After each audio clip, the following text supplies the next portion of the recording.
नमस्कार दोस्तों, स्वागत है आपका क्लियर डाउट बाय ICC में। तो चलिए, जो हम लोग वेक्टर अलजेब्रा पढ़ रहे हैं, इस वेक्टर अलजेब्रा में हम लोग सदिशों के योग को देख लिए थे। तो आज हम लोग सदिशों के अंतर को देखेंगे। ठीक है, तो चलिए हम लोग सदिशों का अंतर देखते हैं। सदिशों का अंतर, ठीक है। मान लीजिए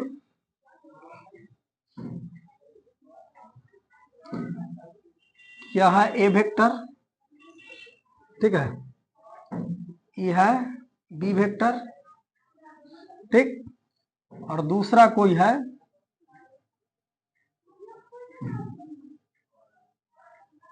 चलिए मान लीजिए कि ये है सी वेक्टर, ठीक। ये क्या है? ए वेक्टर, बी वेक्टर और ई सी वेक्टर, यानी तीन सदिश। अगर जब भी सदिशों का अंतर अगर देखना होगा, मान लीजिए दो सदिशों के अंतर को हम लोग कैसे दिखाते हैं? ए वेक्टर माइनस बी वेक्टर से, या B vector minus C vector से, या ए वेक्टर माइनस सी वेक्टर से, या सी वेक्टर माइनस ए वेक्टर से। कहने का मतलब घटाव के रूप में लिखा है। जैसे दो सदिशों के अंतर को हम लोग मान लीजिए कि कोई दो सदिश ए वेक्टर और बी वेक्टर है। क्या है? माना कि कोई दो सदिश ए वेक्टर तथा बी वेक्टर है, तब दो सदिशों के अंतर को हम लोग कैसे दिखाएंगे? दो सदिशों के अंतर को, या मान लीजिए कि परिमाण में सेम है और दिशा में इसका विपरीत है, तो दिशा में विपरीत है, माइनस लगा दिया। अंतर को हम लोग दोनों के योगफल से, यानी कह सकते हैं कि A vector plus minus B vector, अर्थात A vector minus B vector से व्यक्त करते हैं। इसको त्रिभुज के नियम से अगर आप देखिएगा, यहाँ त्रिभुज के नियम से आप अगर त्रिभुज का नियम लगाइएगा तो क्या है? यहाँ से अगर देखिए ए वेक्टर है कि नहीं, यानी ए वेक्टर प्लस सी वेक्टर बराबर किसके होगा? बी वेक्टर के होगा। तो यहाँ से अगर सी वेक्टर करेंगे तो कितना हो जाएगा? बी वेक्टर, इधर आएगा तो माइनस ए वेक्टर, हुआ ना? बी वेक्टर माइनस ए वेक्टर, यानी यहाँ किस तरह से दिखा? माइनस का सिंबल, अर्थात इसको हम लोग कहेंगे सदिशों के अंतर को हम लोग इस तरह से दिखाते हैं। किस तरह से? जरूरी नहीं है कि ए और बी इधर, यानी ए इधर और बी इधर है, तो जरूरी नहीं है कि ई वाला इधर का इधर रहेगा, इधर भी हो सकता है। जैसे यहाँ देखिए, यहाँ है ए वेक्टर माइनस बी वेक्टर, यहाँ है बी वेक्टर माइनस ए वेक्टर, अर्थात हम लोग अंतर को सिंपल याद रखना है, माइनस चिन्ह से दिखाते हैं। ठीक है, तो चलिए हम लोग सदिशों का अदिश गुणनफल देख लेते हैं। चलिए हम लोग सदिशों का अदिश से गुना देखते हैं। ठीक है, मान लीजिए, माना कि ए एक सदिश है तथा के एक अदिश है। ठीक है, तब इसके गुणनफल को कैसे व्यक्त करेंगे? तो के इंटू ए वेक्टर से। तब इसके गुणनफल को के इंटू ए वेक्टर से व्यक्त करते। जैसे देख लीजिए, जैसे मान लीजिए कि अब अगर कहे कि बताइए कि ई बी वेक्टर है, ठीक है, और के एक अदिश है। के मतलब के की जगह पर कुछ भी हो सकता है, यानी 0 1 2 3 4 डैश डैश प्लस माइनस दोनों। ठीक है, यानी कुछों से गुना। ठीक है, जरूरी 1/2 भी हो सकता है, 3/2 भी हो सकता है, इससे गुना, इस सब कहती है अदिश। अब इससे अगर मान लीजिए इसको गुना किया, मान लीजिए कि यह जो है बी वेक्टर है, कौन वेक्टर है? B vector. इसको हम 2 से गुना कर लिए। कैसे? 2 से गुना कर लिए, तो 2 से गुना करिएगा तो 2 बी वेक्टर हो जाएगा। 2 वेक्टर हो जाएगा, इसका मतलब है ई दुगना हो जाएगा। नहीं, अब इधर ध्यान दीजिए, एहो सदिश और एहो सदिश है कि नहीं। अब यहाँ प्रॉपर्टी हम लोग देखेंगे, यानी अगर हम लोग अदिश को, किसको, यानी अदिश से अगर हम लोग सदिश को गुना करते हैं, यानी सदिश को अदिश से गुना करने पर प्राप्त गुणनफल भी क्या होता है, सदिश राशि, सदिश राशि होती है। ठीक है, कहने का मतलब हुआ कि अगर मान लीजिए किसी सदिश को हम किसी अदिश से गुना कर लिए, मान लीजिए 5 से गुना कर दिए, 7 से गुना कर दिए, -20 से गुना कर दिए, ठीक है, तो ये जो होगा, जो प्राप्त होगा वो सदिश से प्राप्त होगा। ठीक है, बशर्ते उसकी दिशा पर प्रभाव पड़ेगा। ठीक है, मान लीजिए कि प्लस से किया है तो जिधर इसकी दिशा उधर इसकी दिशा, मान लीजिए इसको माइनस से गुना कर देते तो इसकी दिशा विपरीत हो जाता। सिंपल बात है, मान लीजिए बी वेक्टर है, इसको -1 से गुना कर दें तो कुछ नहीं होगा, क्या होगा, इसकी दिशा केवल -b वेक्टर हो जाएगा, और इसकी दिशा इधर है तो इसकी दिशा इधर हो जाएगी। अर्थात हम लोग कहे तो विपरीत सदिश, यानी विपरीत सदिश हम लोग को जानना है कि विपरीत सदिश क्यों बोले। ठीक है, यानी जो जिसका परिमाण सेम हो और दिशा दोनों का विपरीत हो, उसको हम लोग कहेंगे विपरीत सदिश है।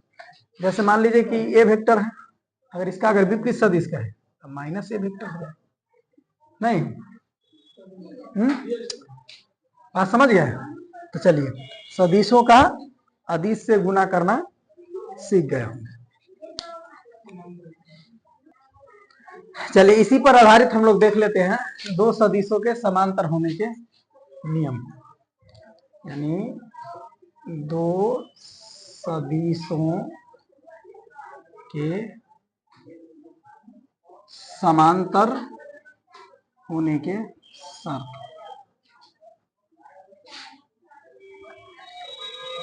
ठीक है, तो देखिए दो सदिश समांतर कहलाते हैं, समांतर कहलाते हैं यदि, ठीक है,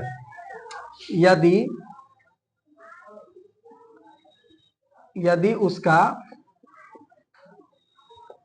अदिश गुणन हुआ, क्या हुआ हो, या अदिश से गुना हुआ, या अदिश से उसका अदिश से गुना हुआ। वही बात जो अभी हम लोग पीछे समझे। देखिएगा, मान लीजिए कि यह एक सदिश है, ठीक, इसको किसी अदिश से हम गुना कर लिए हैं, मान लीजिए कि 2 से गुना कर लिए तो 2 हो गया, यानी इसका 2 गुना, कितना हो गया, 2 गुना हो गया ना।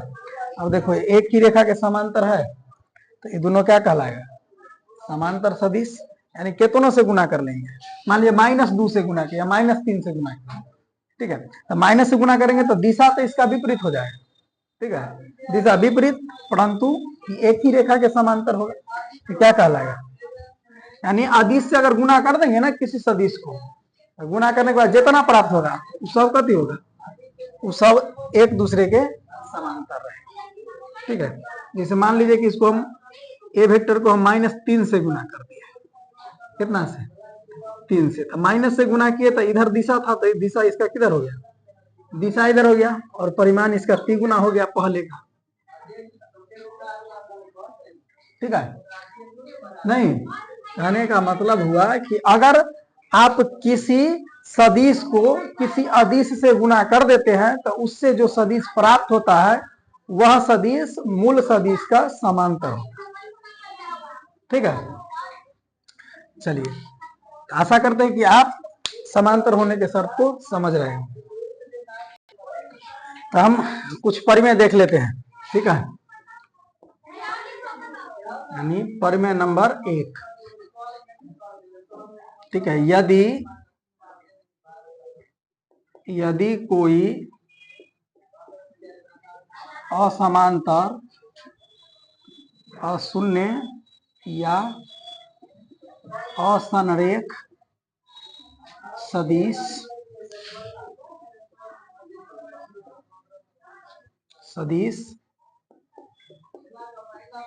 इस प्रकार हो कि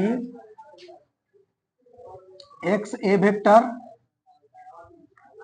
यदि कोई असमांतर अशून्य सदिश इस प्रकार हो कि X A vector plus Y B vector बराबर 0 जहां ए तथा बी दो सदिश हैं एवं एक्स तथा वाई दो अदिश हैं, तब x बराबर 0 तथा y बराबर 0 होता है।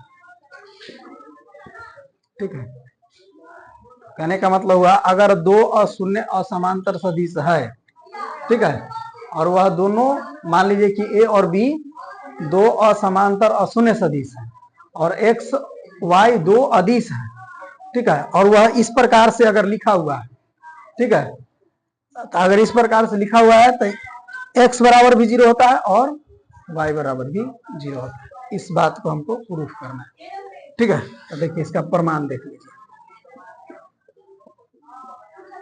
प्रमाण देख लीजिए। दिया गया है कथी, दिया है कि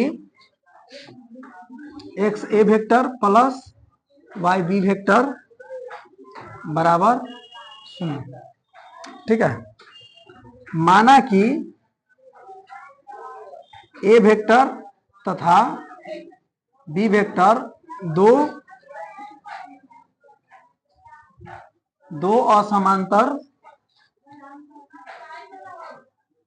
अशून्य या असंरेख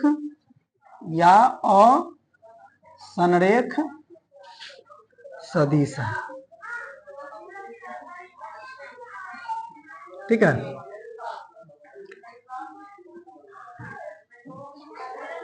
या असंरेख सदिश है। मान लीजिए कि ए बी, ठीक है, तथा